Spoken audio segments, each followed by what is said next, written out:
कहानी पसंद आए तो लाइक करें। ऐसी ही और कहानियां सुनने के लिए चैनल को भी सब्सक्राइब कर लें। एक धन्ना सेठ के पास 7 पुश्तों के पालन पोषण जितना धन था। उसका व्यापार चारों तरफ फैला हुआ था। उसके पास आलीशान महल, बेशुमार दौलत और असंख्य नौकर चाकर थे।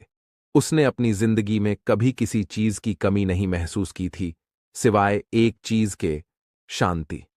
दिन रात धन की सुरक्षा की चिंता सताती रहती थी। व्यापारिक प्रतिस्पर्धा में हमेशा आगे रहने की होड़ और चिंता ने उसके मन को अशांत बना दिया था। वह हर समय बेचैन और तनावग्रस्त रहने लगा। सेठ की यह दशा देखकर उसके मित्र चिंतित हो गए। उनमें से एक ने कहा, सेठ जी, आपकी यह हालत देखकर बहुत दुख होता है। आप इतना धन दौलत के मालिक होकर भी सुख शांति से दूर हैं। मैंने सुना है कि भगवान बुद्ध के पास जाकर लोग शांति प्राप्त कर रहे हैं। आपको भी उनसे मिलना चाहिए। सेठ ने मित्र की बात मानी और बुद्ध के पास पहुंचने का निश्चय किया। बुद्ध उस समय एक शांतिपूर्ण वन में अपने शिष्यों के साथ ध्यान में लीन थे। सेठ ने विनम्रता से बुद्ध के पास जाकर अपनी समस्या बताई। बुद्ध ने उसकी परेशानी को ध्यान से सुना और उसे सांत्वना देते हुए कहा, तुम घबराओ मत, तुम्हारा कष्ट अवश्य दूर होगा। बस तुम यहां कुछ दिन रहकर प्रभु का ध्यान किया करो। बुद्ध के कहे अनुसार सेठ ने रोज ध्यान करना शुरू कर दिया, लेकिन उसका मन ध्यान में नहीं लगा। जैसे ही वह ध्यान करने बैठता, उसका मन फिर अपनी दुनिया में चला जाता। वह अपने व्यापार, धन की सुरक्षा और अन्य चिंता से मुक्त नहीं हो पाता था। उसने बुद्ध को यह बात बताई, किंतु बुद्ध ने कोई उपाय नहीं बताया। बुद्ध ने केवल मुस्कुराकर कहा, सर्वस्व अपने समय पर होता है, धैर्य रखो। एक दिन जब सेठ और बुद्ध वन में सायंकालीन भ्रमण पर थे, तो अचानक सेठ के पैर में एक कांटा चुभ गया। वह दर्द के मारे कराहने लगा। बुद्ध ने कहा, बेहतर होगा कि तुम जी कढ़ाकर कांटे को निकाल दो, तब इस दर्द से मुक्ति मिल जाएगी। सेठ ने मन कढ़ाकर कांटा निकाल दिया। उसे चैन मिल गया। तब बुद्ध ने उसे समझाया कि ऐसे ही लोभ, मोह, क्रोध, घमंड व द्वेष के कांटे तुम्हारे मन में गढ़े हैं। जब तक अपने मन की संकल्प शक्ति से उन्हें नहीं निकालोगे, अशांत ही रहोगे। सेठ ने बुद्ध की बात को गंभीरता से सुना और सोचा कि कैसे वह अपने मन के कांटे निकाल सकता है।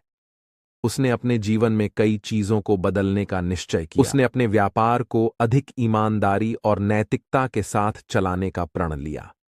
उसने अपने कर्मचारियों और समाज के कमजोर वर्गों के प्रति अपनी जिम्मेदारी को समझा और उनकी सहायता के लिए कदम उठाए।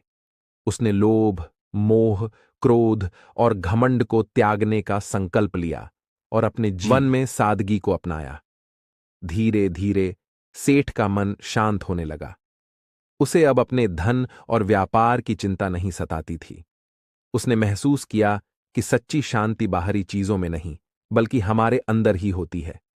उसने बुद्ध के मार्गदर्शन में ध्यान और साधना को अपने जीवन का अभिन्न हिस्सा बना लिया।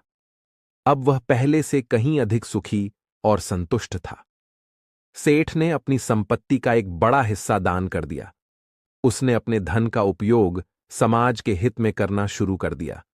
उसने स्कूल, अस्पताल और धर्मशालाएं बनवाईं। अब लोग उसे केवल एक धन्ना सेठ के रूप में नहीं, बल्कि एक महान परोपकारी व्यक्ति के रूप में जानने लगे। उसके इस परिवर्तन ने न केवल उसके जीवन को बदला, बल्कि अन्य लोगों को भी प्रेरित किया। एक दिन सेठ ने बुद्ध से कहा, भगवान, आपकी शिक्षाओं ने मेरे जीवन को नया अर्थ दिया है। मैं अब सच में शांति और संतुष्टि महसूस करता हूं। आपने मुझे सिखाया कि सच्ची शांति बाहरी नहीं, बल्कि हमारे अंदर होती है। बुद्ध ने मुस्कुराते हुए कहा, सेठ जी, तुमने अपने संकल्प और धैर्य से अपने जीवन में सच्चे सुख और शांति को पाया है। यह तुम्हारी अपनी साधना और आत्मसंयम का परिणाम है। सेठ का अज्ञान बुद्ध के इन शब्दों से दूर हो गया और उसने निर्मल हृदय की राह पकड़ ली। अपनी कुप्रवृत्तियों से मुक्ति के लिए संकल्पबद्धता अनिवार्य है। जब तक व्यक्ति दृढ़ निश्चय न कर ले, वह अपनी गलत आदतों से मुक्त नहीं हो सकता। इसी प्रकार धन्ना सेठ ने अपने जीवन में सच्ची शांति और संतुष्टि को प्राप्त किया।